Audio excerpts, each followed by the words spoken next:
নমস্কার বন্ধুরা। তো এতদিন আমরা নায়ক নিয়ে আমাদের অবশ্যই মানে আমাদের ভিডিওটা হয়েছে সালমান খান, সাকিব খান, মানে সবাই দিয়ে ভিডিও নিয়ে গাইস ভিডিও করেছি। তো আজকে কিন্তু অন্যরকম ভিডিও হতে চলেছে, অবশ্যই মানে একটা ভিন্ন ধরনের একটা ভিডিও নিয়ে গাইস আমরা চলে এসেছি তোমাদের সাথে। গায়ক নিয়ে ভিডিও হবে, গায়ক। তো বলছে অকালে হারিয়ে যাওয়া 10 জন গায়ক, মানে অকালে হারিয়ে গেছে, মানে বুঝতে পারছেন না এখানে এত মানে টাইটেলটা এরকম দেখে বুঝলাম যে অকালে হারিয়ে গেছে, মানে কোথায় গেছে তারা, হয়তো বা মানে তারা গান গাই তো এবার হট করে হয়তো কোনো সিচুয়েশন এমন হয়ে গেছে যে হতে পারে এরকম। বন্ধ করে দিয়েছে। এটা আমরা ভিডিও না দেখলে বুঝতে পারবো না কি টপিক আর কি হচ্ছে ভিডিওর ভিতরে। গায়ক নিয়ে তো এত কিছু হয়ে গেল, চলো আজকে গায়ক নিয়ে দেখা যাক অবশ্যই কি হতে মানে পারে ভিডিওতে। একদমই তাই। তো আমাদের এত সুন্দর ভিডিও দেখতে গেলে কিন্তু আমাদের চ্যানেলটাকে সাবস্ক্রাইব করতে হবে অবশ্যই গাইস, আর মানে ভালো করে আর কি দেখো তোমরা ভিডিওটা, কারণ ভালো করে না দেখলে বুঝতে পারবে কি হতে চলেছে আজকের ভিডিওতে, অকালে কেন বলেছে। তো আমাদের মেইন ভিডিও কিন্তু ডেসক্রিপশন বক্সে চলে আসবে, প্লিজ গাইস তোমরা চেক আউট করে নিও। তো চলো গাইস বেশি কথা না বলে আজকের ভিডিওটি শুরু করা যাক। চাঁদের মতো মুক্তি যখন ভাসত নয়ন জলে, দারুণ ভাইরাল হয়েছিল গানটা, এটা এখনো খুব অনেক লোকের প্রিয় গান। এই গেছে গানটা, সঙ্গীত জগতে এমন অনেক গায়ক আছেন যারা একসময় ছিলেন জনপ্রিয়তার শীর্ষে। তাদের গান মানে ছিল শ্রোতার ভালোবাসা, মঞ্চ কাঁপানো পারফরম্যান্স আর হৃদয় ছুঁয়ে যাওয়া সুর। তোমার চোখে আকাশ বাজরে শুধু তুমি আছো। কিন্তু আজ তারা অনেকটাই আড়ালে রয়েছে, তারা আর আগের মতো জনপ্রিয় গান তৈরি করতে পারছে না। তো আজকের ভিডিওতে আমরা জানতে চলেছি বাংলাদেশের এমন কিছু গায়ক সম্পর্কে যারা একসময় ছিল জনপ্রিয়তার শীর্ষে কিন্তু বর্তমানে তাদের জনপ্রিয়তা নেই বলেই চলে। তাদের মধ্যে প্রথমেই রয়েছে মিনার রহমান।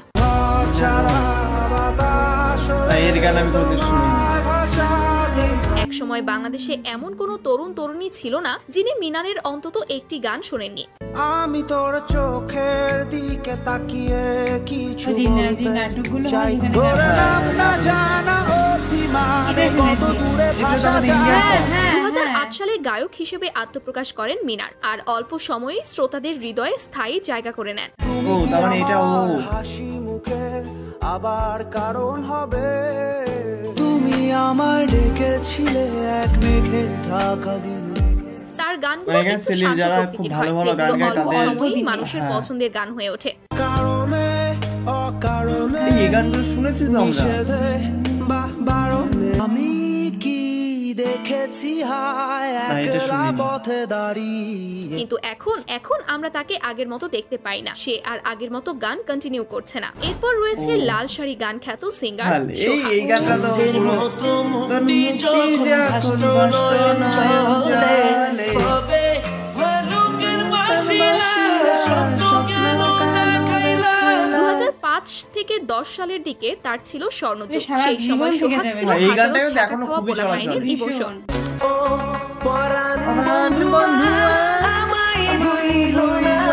তার রক্ত আলতা পায়ে অ্যালবামটি প্রথম রিলিজ হয় 2005 সালে।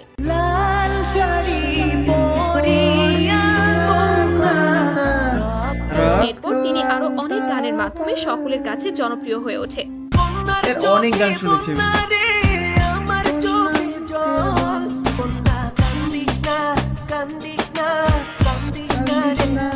কিন্তু সেই সোহাগ আজ কোথায়? সোশ্যাল মিডিয়াতে তার কোনো অস্তিত্বই নেই। দিনের পর দিন যাচ্ছে কিন্তু তার কোনো নতুন গান আসছে না, তাই তাকে আমরা অকালে হারিয়ে যাওয়া গায়ক বলতেই পারি। তারপর রয়েছে FA সুমন।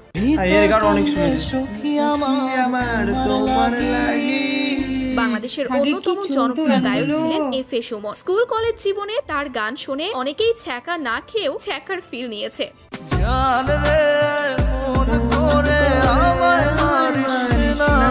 তার গানগুলো কয়েক বছর আগেও ছোট বড় সবার কাছেই বেশ জনপ্রিয় ছিল।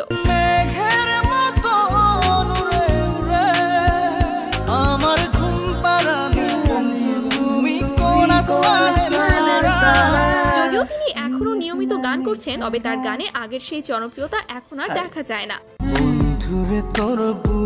এইটাও খুব ভালো হিট গান। শখের বসে সুখ পাখি তোর প্রেমে মন মজাইয়া আমি। তার গানগুলো এখন আর ভাইরাল হয় না, বলা যায় তিনি তার আগের ফর্মে নেই। এরপর রয়েছে বাংলাদেশের অন্যতম জনপ্রিয় গায়ক বালাম।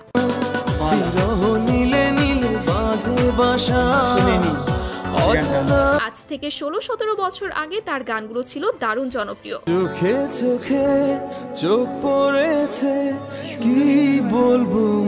তিনি এমন একজন শিল্পী যার গান শুধু সিনিয়র ভাইয়াদের কাছেই নয়, এখনো আমাদের অনেকের কাছেই সমানভাবে জনপ্রিয়। এটা তো শুনেছি কয়েক বছর আগে কষ্টের কোনো গান মানেই প্রথমে মনে পড়তো বালামের কথা, কিন্তু হঠাৎ করেই তিনি যেন হারিয়ে গেলেন। না নতুন গান, না কোনো খোঁজ, একেবারে নিখোঁজের মতোই ছিলেন। তবে শাকিব খানের প্রিয়তমা সিনেমার গান দিয়ে তিনি আবারও ফিরে এলেন। তোমাকে জানিয়ে দিলাম প্রিয়তমা। এখন আবার নতুন নতুন সিনেমায় তার গান শোনা যাচ্ছে।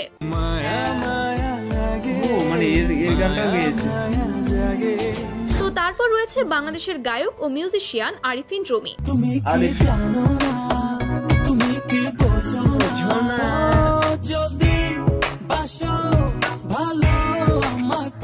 যার এক একটা গান মানেই এক একটা নস্টালজিয়া। তোমার চোখে আকাশ আমার জাদু জান পুরনে। তার গানগুলো যেমন জনপ্রিয় ছিল, তেমনই ছিল হৃদয় ছুঁয়ে যাওয়ার মতো।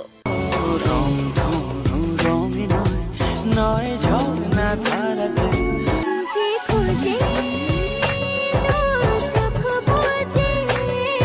তবে বর্তমানে তার গানের সংখ্যা অনেক কমে গেছে, আর গান এলেও সেগুলো জনপ্রিয়তা আর আগের মতো নেই বলেই চলে।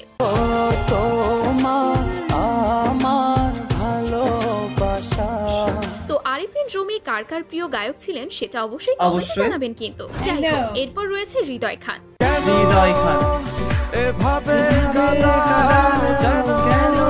হৃদয় খান বাংলাদেশের জনপ্রিয় সিঙ্গার এবং মিউজিক কম্পোজার। একসময় দেশের সেরা গায়কদের তালিকায় তার নাম থাকতো উপরের দিকেই।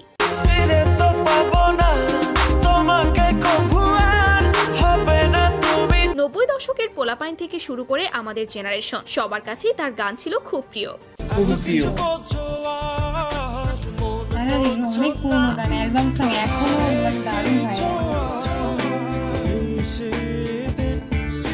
তার গান আর গানের ধরন সব সময় ছিল একটু ভিন্ন রকম, একটু ভিন্ন ধরনের। বলি যত তুই চলেছিস তোর মতো, গান শুনতে আমি এখনো শুনি। কারণ এত করিস জ্বালাতো। তবে দুঃখের বিষয় হলো হৃদয় খান এখন আর আগের মতো নতুন নতুন গান তৈরি করেন না। যদিও তার জনপ্রিয়তা একেবারে হারায়নি, তবুও অনেকেই তাকে এখন হারিয়ে যাওয়া গায়ক বলেই মনে করে।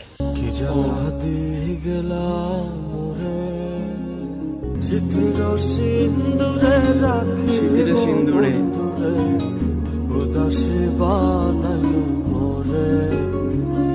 এনিওয়ে গাইস, এখন রয়েছে কাজী শুভ।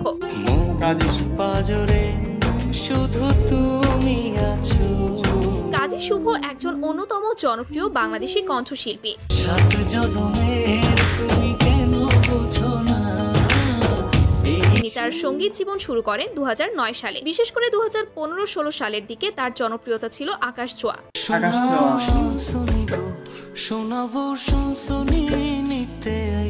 তখন তিনি যেই গান গাইতেন সেটাই ভাইরাল হয়ে যেত। কাছে আছো তুমি তবু দূরে মনে হয়, কেন যে তোর মনের মতো হইতে পারলাম না। তার কণ্ঠ ছিল অত্যন্ত শ্রুতিমধুর, হৃদয় ছুঁয়ে যাওয়ার মতো। তবে বর্তমানে যদিও তিনি এখনো গান করছেন, তবুও তার গানগুলো আর আগের মতো প্রশংসা কিংবা জনপ্রিয়তা পাচ্ছে না। তারপর রয়েছে অপরাধী গানখ্যাত সিঙ্গার আরমান আলিফ।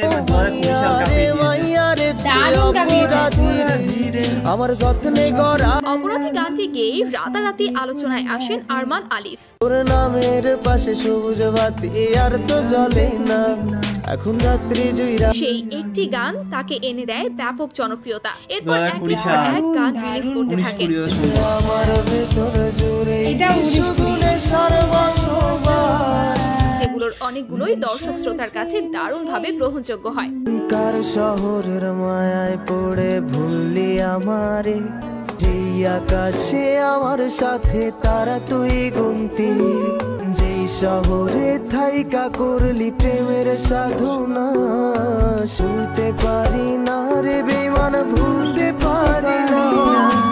এমনকি তার গাওয়া অপরাধী গানটি এখনো বাংলাদেশের সবচেয়ে বেশি ভিউ হওয়া গানের তালিকায় 1 নম্বরে রয়েছে। কিন্তু দুঃখজনকভাবে বর্তমানে তার নতুন গানগুলো আগের মতো জনপ্রিয়তা পাচ্ছে না। কেউ কি পারে আমার মতো বাসতে ভালো, খুব বৃষ্টির দাগ। কিছু গান রিলিজ করলেও ভিউজ আর আগ্রহ দুটোই অনেক নিচে। বলা যায় আরমান আলিফ তার সেই আগের জনপ্রিয়তা হারিয়ে ফেলেছেন। তারপর আমাদের লিস্টে রয়েছে আসিফ আকবর।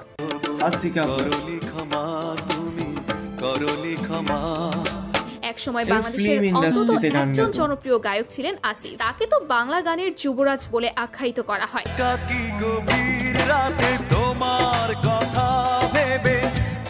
বলা যায় 90 দশকে বাংলা গানের সবচেয়ে জনপ্রিয় গায়ক ছিলেন আসিফ আকবর।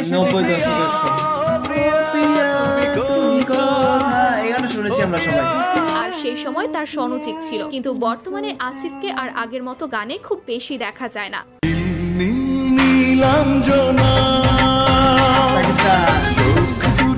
আর নতুন গান আসলেও সেগুলো আর আগের মতো খুব বেশি জনপ্রিয়তা পায় না। আমি বলছি না যে তার জনপ্রিয়তা কমে গেছে, ভক্তদের মাঝে এখনো তিনি অনেক জনপ্রিয়, তবে তার গানের আগের সেই ক্রেজ এখন আর দেখা যায় না। তো তারপর রয়েছে আমাদের সবার প্রিয় নোবেল।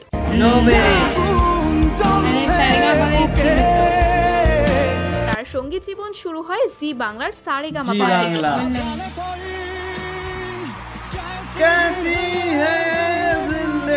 তার প্রতিটা গানই তখন ভাইরাল ছিল। নোবেল নিজেও হয়তো জানে না সৃষ্টিকর্তা তাকে কতটা বড় প্রতিভা দিয়েছিল। ছেলে আমার মস্ত মানুষ, মস্ত অফিসার, সবচেয়ে কম দামি ছিলাম একমাত্র আমি।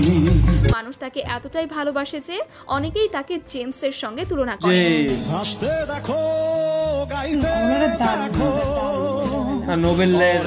কিছুদিন আগে তার মহামায়া গানটি সকলের মন ছুঁয়ে গিয়েছে।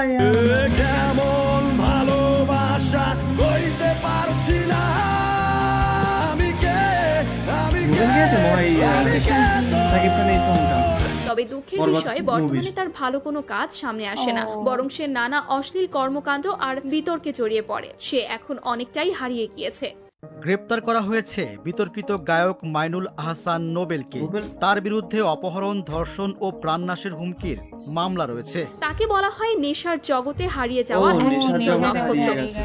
সো গাইস, এই ছিল বাংলাদেশের 10 জন অকালে হারিয়ে যাওয়া গায়ক। আমরা সবাই চাই তারা আবারও ফিরে আসুক তাদের পুরনো ফর্মে, পুরনো জনপ্রিয়তায়। ভিডিওটা যদি ভালো লাগে তাহলে চ্যানেলটাকে সাবস্ক্রাইব করে পাশে থাকা বেল আইকনটা অন করে দিবেন, যাতে পরবর্তীতে এমনই ইন্টারেস্টিং সব ভিডিও মিস না করে ফেলেন। দেখা হবে নতুন কোনো ভিডিওতে নতুন কিছু নিয়ে। সে পর্যন্ত ভালো থাকবেন, সুস্থ থাকবেন। আল্লাহ হাফেজ। টাটা। তো গাইস, ভিডিওটি তোমাদের কেমন লাগলো অবশ্যই তোমরা কমেন্টে জানাও। আর তোমাদের ফেভারিট মানে কে গায়ক, যে কথা বলে, কারণ সবাই গায়িকা ছিল না, সবই গায়ক ছিল, সব গায়ক একদমই। তার মানে যে গানগুলো হলো, গানগুলো কিন্তু এখনো সব অ্যালবাম সং, কথা সব অ্যালবাম সং বলতে গেলে সব গানই গাইস এখনই খুবই সুন্দরভাবে চলে আর আমরা খুবই এনজয় করি গানগুলোতে। মানে অনেক সময় আছে এই গানগুলো শুনেই সবাই মানে মনের ভাব প্রকাশ করে, আর এখনো ভীষণ। আর গাইস এখানে বলতে গেলে সবই মানে ইমোশনাল সং, মানে বলতে গেলে এইসব গান যাদের ব্রেকআপ হয়ে যায় তারা সবার থেকে বেশি শোনে। একদমই তাই, ব্রেকআপ হোক বা আমরা যারা ভালো আছি বা যা কিছুই হোক না, সবাই শোনে গাইস, সবাই মানে ভীষণ পছন্দ করে। তোমরা সকলেই জানো তোমাদের কতটা জনপ্রিয় এখনো আছে, সেটা অবশ্যই জানিও। তোমাদের সবার থেকে কোন গানটি সবার থেকে ফেভারিট তোমাদের সং, তোমরা অবশ্যই তোমাদের এক একজন তো এক এক ধরনের হবে সং, তো অবশ্যই তোমরা আমাদের সাথে শেয়ার করতে পারো যে তোমাদের প্রিয় গান কোনটা। এই কটা গানের অনেকগুলো গানই ছিল, অবশ্যই অনেকগুলো, এক একটা সিঙ্গারের অনেকগুলো করে গান শুনলে তোমরা তো কোন গানটা সবার থেকে তোমাদের ভালো লাগলো সেটা অবশ্যই হিট, একের পর এক বলতে গেলে সবই হিট। তো অবশ্যই তোমরা আমাদের জানাতে পারো যে কোন গানটা তোমাদের সবার থেকে বেশি ভালো লাগলো। তো আমাদের চ্যানেলটাকে অবশ্যই সাবস্ক্রাইব করো, কারণ এত সুন্দর সুন্দর ভিডিও তোমরা আমাদের চ্যানেলটা সাবস্ক্রাইব না করলে দেখতেই পাবে না। অবশ্যই করো। আর তোমাদের নেক্সট কমেন্ট হবে আমাদের নেক্সট ভিডিও, তো অবশ্যই তোমরা কমেন্ট করো নেক্সট কোন ভিডিও দেখতে চাও গাইস। তো চলো গাইস, নেক্সট কোনো ধামাকাদার ভিডিওতে তোমার সাথে আবার দেখা হবে। আজকের মতন এখানেই, টাটা।